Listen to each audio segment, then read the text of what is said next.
Hello students, welcome back to my channel. I hope you are doing well. Okay. Today I have come with questions based on modern physics, okay, which were asked on 30th of January 2023. Both morning and evening combined I have taken all the questions based on modern physics. So let us start discussing them one by one.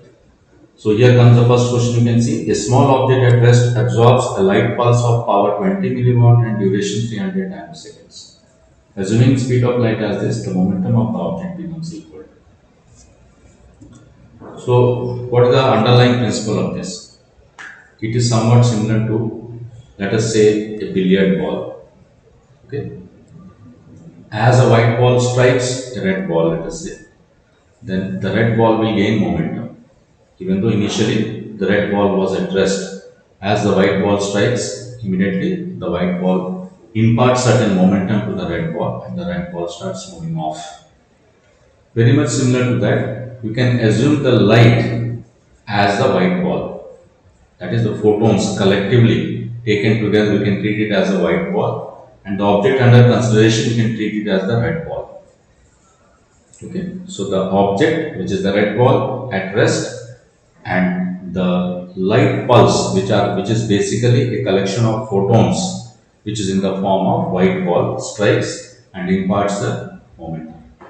Now, in case of light, what happens, students? As soon as the light is completely absorbed, so what will be the initial momentum of the light that is completely imparted to the object which absorbs that light. So that's what here exactly happens here. Now, coming to momentum of the light, that is the photons. So let us calculate the momentum of photons. Now you see photon, you can consider photon as an object of, let us say, mass m moving with a speed equal to that of light. So its momentum will be mc, where m is its mass, and energy will be mc square. Remember students, this is only applicable for photons, that's why. So from these two you can see that E can be written as mc into p. In other words, the momentum is E by sorry, I'm sorry. MC can be written as the momentum, so PC. So P will be E by C. This formula you are supposed to memorize. If you know the energy of the photons collectively, divide by the speed of light in vacuum to get the momentum. Okay. So now, how to calculate energy? Energy is nothing but power multiplied by time. So this should give you the answer. Okay. So power is given as 20 milliwatt. So 20 milli stands for 10 power minus 3. Then the time is, duration is for 300 nanoseconds. Nano means 10 power 9 minus 9. Divided by speed of light is 3 into 10 power 8 meters per second. So let us separate the figures first. Okay. Before that we can cancel 3 3s. So we have 2, okay, into, you can see 2 zeros are here and 1 zero are here. So total 3 zeros. So 3 zeros and this 10 power minus 3 gets cancelled. So this 10 power 8 goes up, becomes 10 power minus 8. So minus 9 and minus 8 is 2 power minus 2 into 10 power minus 70. This much SI units. Okay. Then moving on to the next question. Speed of an electron in Bohr's 7th orbit for hydrogen atom is this much, and the corresponding speed of electron in 3rd orbit in meters per second.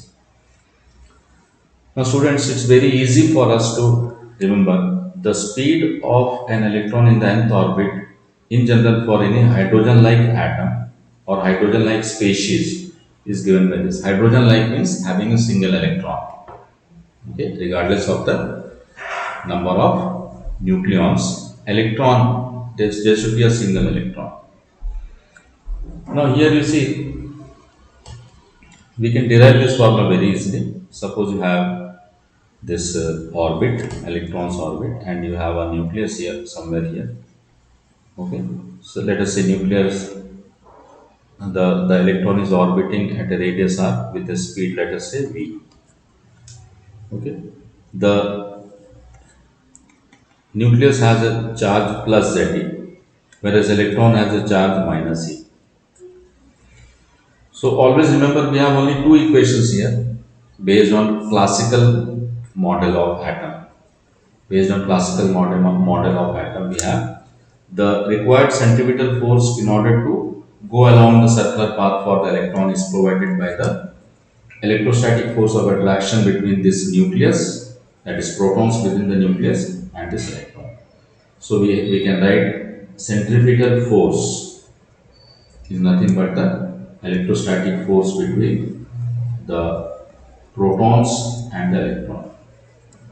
I just take numeric values, okay? Don't use minus sign because we are just interested in the magnitude. So one r gets cancelled and one r goes this side. You have m v square r is equal to k into z e square. This is the first equation.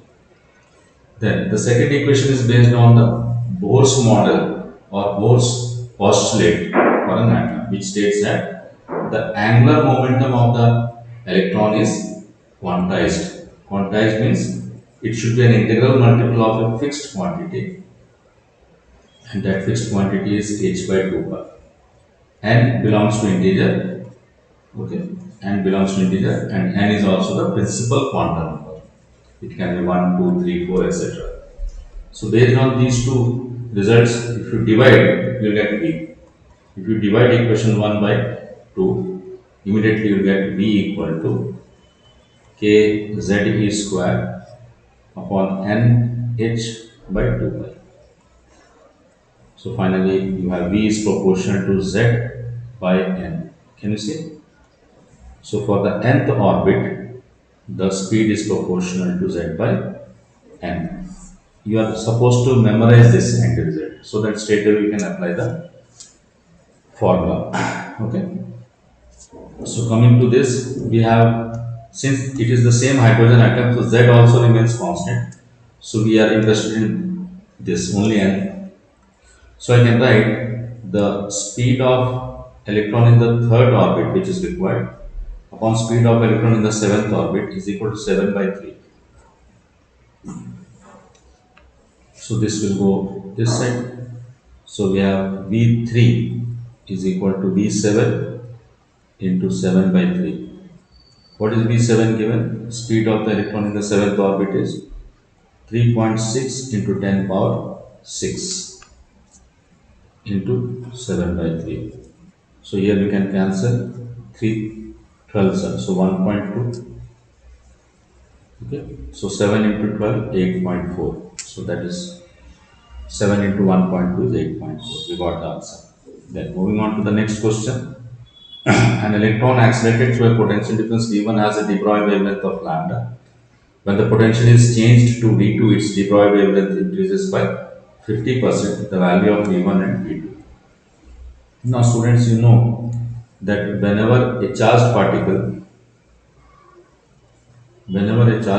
is accelerated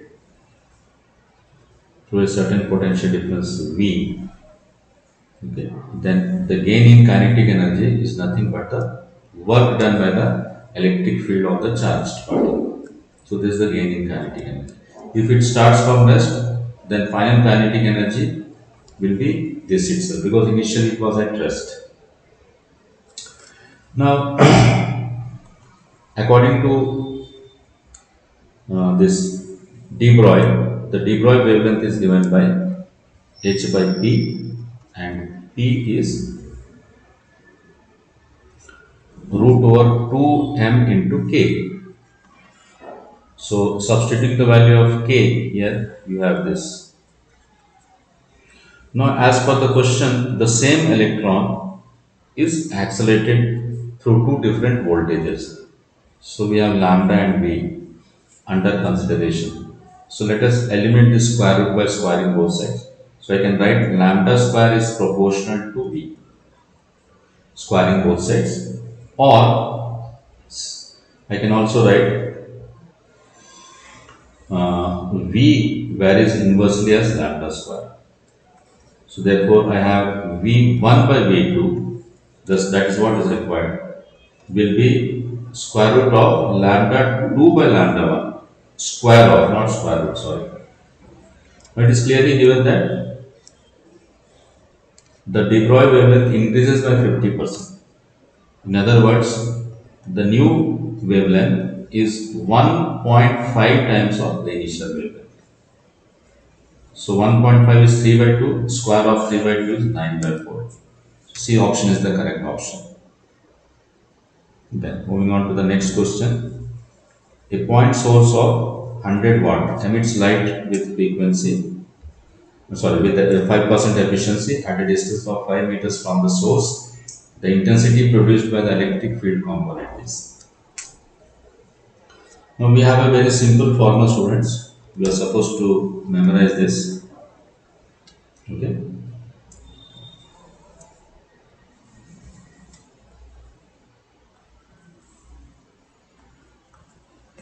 Now suppose this is the point source here. This is the point source.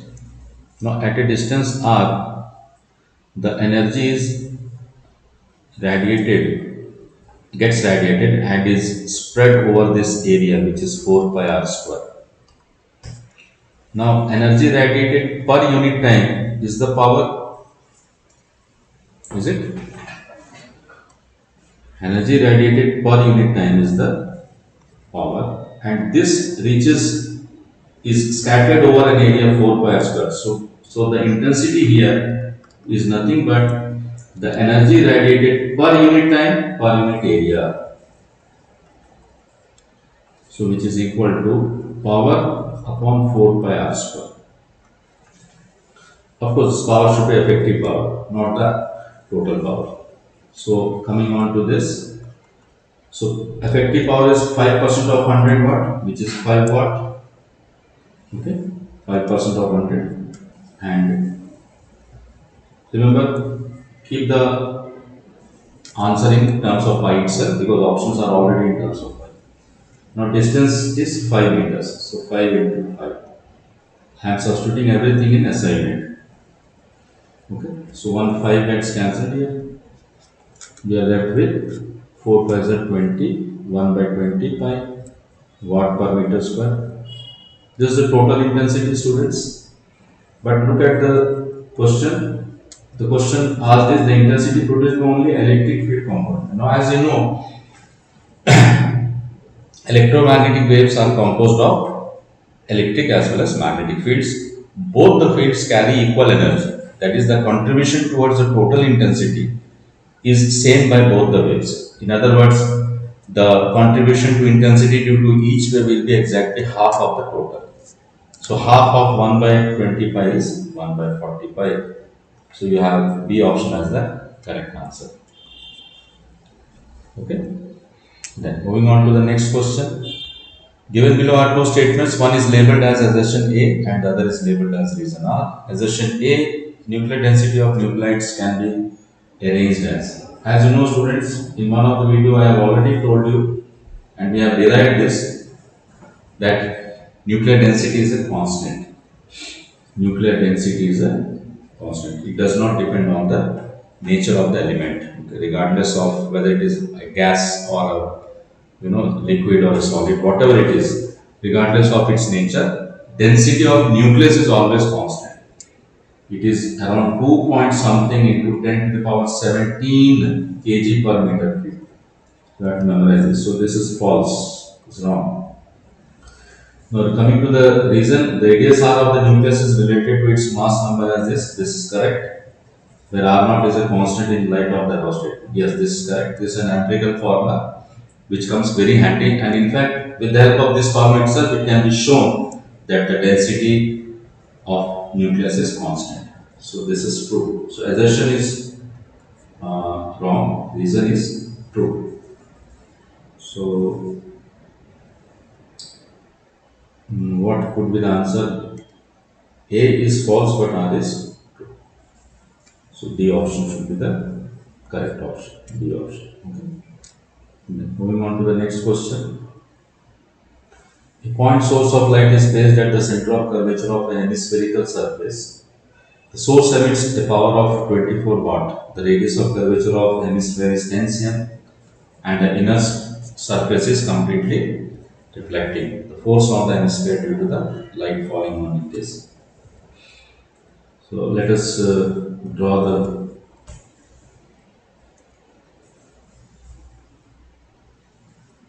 hemisphere.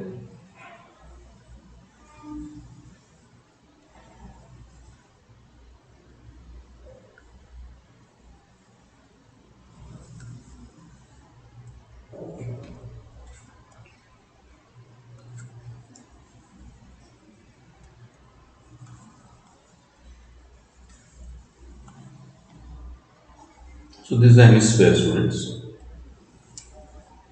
Oh, I'm sorry.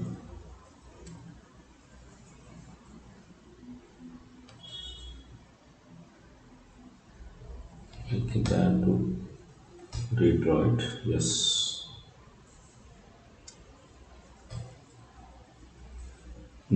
So coming back to this,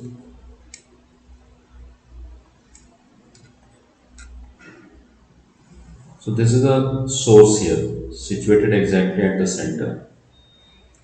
Okay. Now let us consider a circular strip. So this I take it as y-axis and this as x-axis. This as x-axis and this as y-axis. Okay. Now this is a circular strip I am considering here.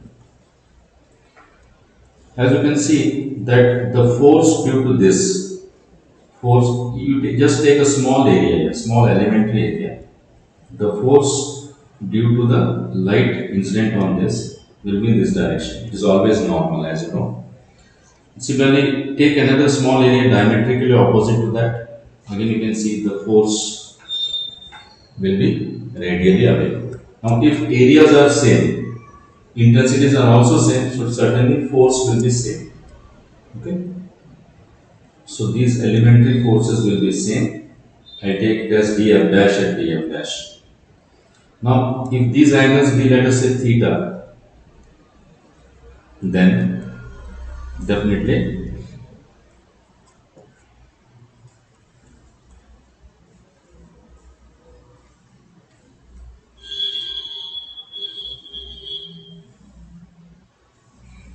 the, you can see the y component will get added up for both, whereas the x component being equal and opposite will get cancelled.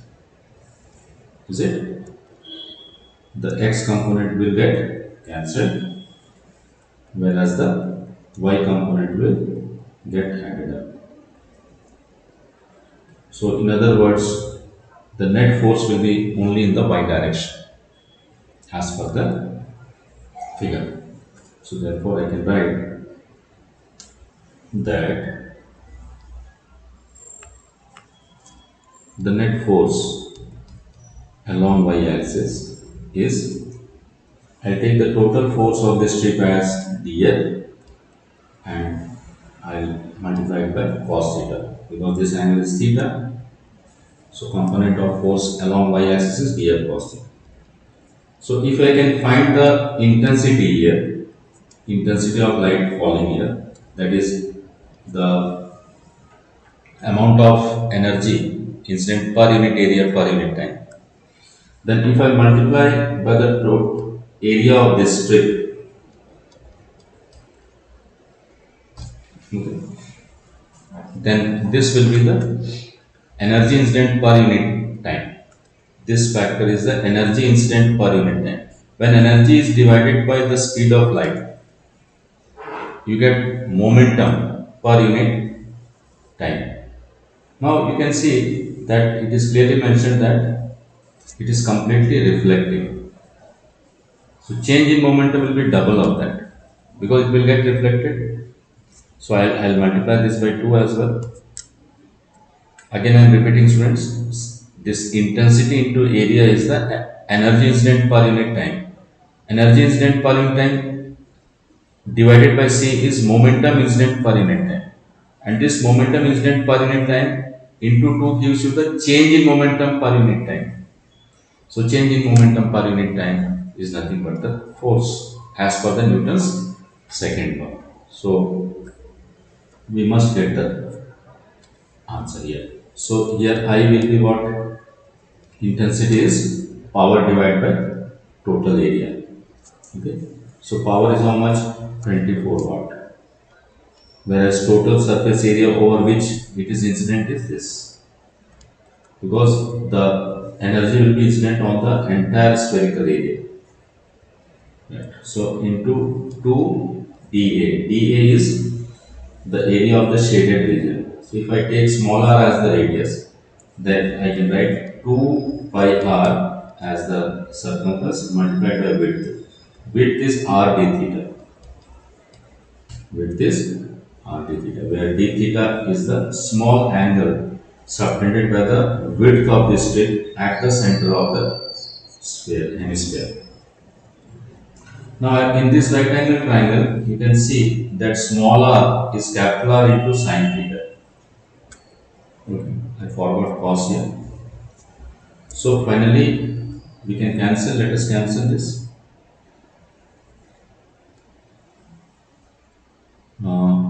This 4 pi gets cancelled here. P by r square into this small r can be written as r sine theta into r cos theta d theta. So even r square also gets cancelled. I forgot this c here, so please pardon me. So finally I have p upon c. Let us multiply and divide by 2 to have sine 2 theta here. So I can integrate to get the total force exerted along my axis. Remember, theta varies from 0 to pi by 2. So theta varies from 0 to pi by 2. So here we have P upon 2c into sine 2 theta is integral is minus cos 2 theta divided by 2 integrated between limits 0 to pi by 2. So finally we have P upon 2c into 2. Now by absorbing this minus sign you can interchange the limits. So as you can see, cos 0 is 1 minus cos pi is minus 1. So this 2 and 2 gets cancelled. So finally we are left with P by 2c. So power is 24 watt and C is 3 into 10 power 8. It goes up, becomes 10 power minus 8. So we have 6 fours up. So and the result is 4 into 10 to the power minus 8 Newton, of course, SI unit. So this answer should be 4. 4 is the correct answer. So I hope that is clear, students. Then let us move to the next question, please. A radioactive nucleus decays by two different processes. The half-life of the first process is 5 minutes and that of the second process is 30 seconds. The effective half-life of the nucleus is this much seconds. The value of alpha is. Now students, you should understand that if a radioactive so suppose you have a radioactive nucleus, let us say n is the number of nuclei at any instant t equal to 0 or say t equal to t. Okay, so if it decays through a decay constant lambda 1, then the rate of decay for this process is lambda 1 into n, and also if it decays through this through decay constant lambda 2, then the rate of decay is this. In other words, if you take the effective half-life, effective lambda as lambda effective, what you call decay constant, then I can write lambda n is equal to lambda 1 n plus lambda 2 n. In other words, the effective lambda, I will write it as E effective is equal to lambda 1 plus lambda 2. So this is the formula, students. Please remember this formula. Now this we know it is, since we have to proceed in terms of half-life, we know lambda can be written as log natural 2 upon half lives. So I can write like this. So log natural 2 upon half life.